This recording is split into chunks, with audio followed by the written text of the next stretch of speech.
Olá, tudo bem? Eu fiz um post recente falando sobre a amizade entre o sangue e os órgãos do sistema digestório.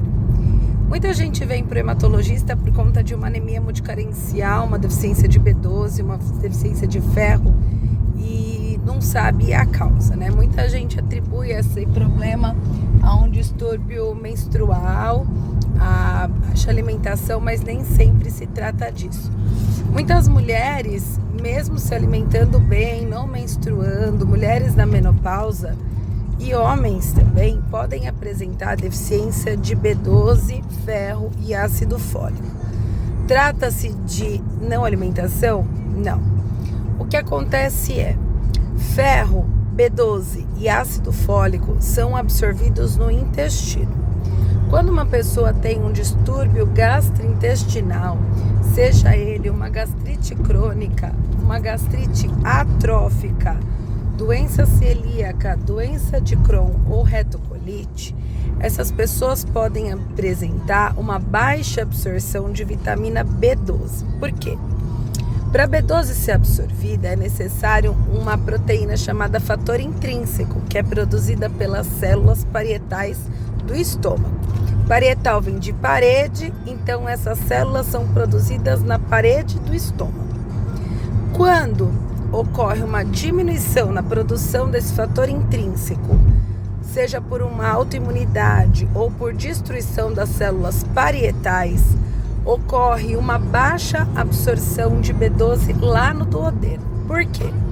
O fator intrínseco, ele se acopla a B12, como eu brinco, como se fosse um Uber, como se fosse um carrinho. Ele realmente é um carreador da B12 do estômago para o duodeno. A pessoa pode comer a quantidade de proteína animal, que é fonte da B12 que for. Não vai ter uma absorção efetiva. Isso se trata de pacientes com gastrite crônica e gastrite atrófica. Ocorre uma atrofia da mucosa gástrica e essas células parietais do estômago, que são como glandulinhas, como um tapetinho, elas desaparecem. Desaparecendo as células parietais, não tem como produzir o fator intrínseco. Não tendo fator intrínseco, a B12 que você consome, ela é eliminada através das fezes.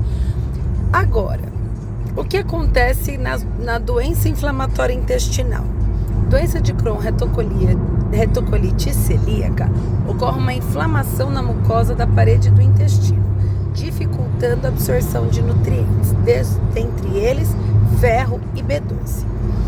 A desabsorção do ferro ocorre por dois motivos. Na verdade, não é desabsorção.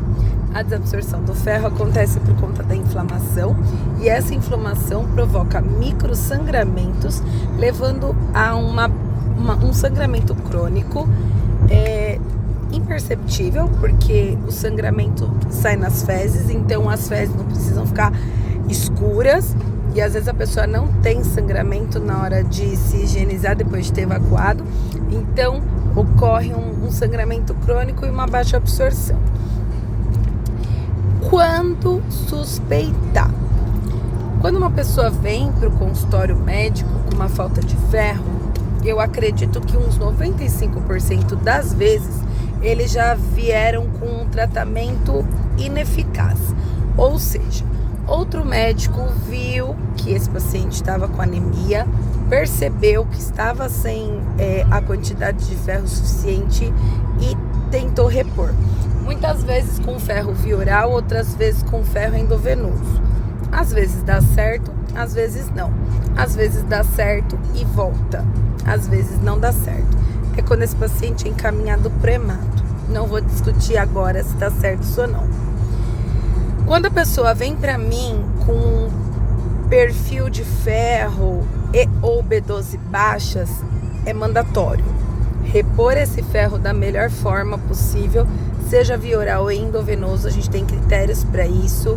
Então, endovenoso para aquelas anemias mais severas, para aqueles pacientes que não toleram ferro via oral, para pacientes que já passaram por uma gastrectomia, seja eles por úlcera, câncer ou pós-cirurgia bariátrica, aqueles pacientes que tem algum distúrbio gastrointestinal conhecido ou hipermenorreia, hipermenorragia, ou seja, sangramento excessivo na menstruação.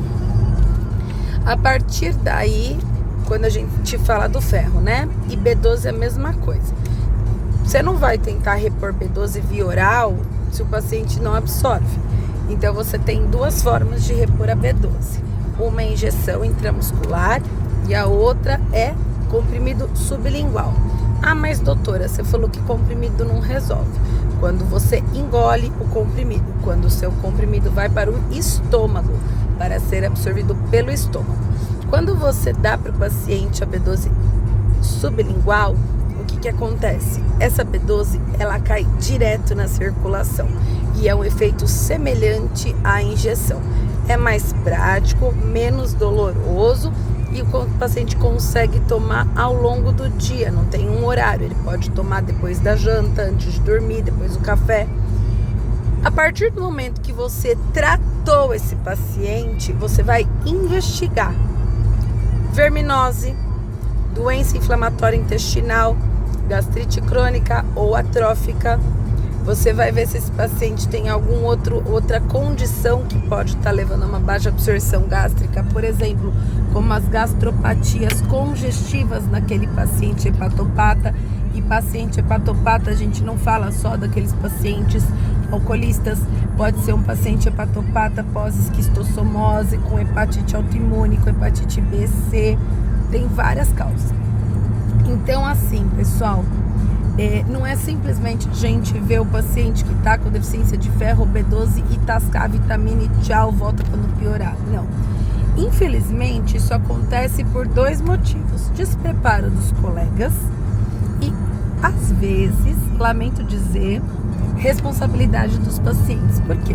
Quando o médico orienta aquele paciente a retornar dali a 3 meses, 6 meses, tem paciente que faz assim: eu tô ótimo, e vai embora. Isso é inerente do ser humano. Até eu, muitas vezes, acho que já tô bem de alguma coisa e para de tomar medicação. Não pode, doutora. Não pode, e a doutora tem que ser exemplo para vocês. Então é o seguinte: tem um quadro anêmico, tem uma falta de ferro, B12 ou ácido fólico, procura o hematologista.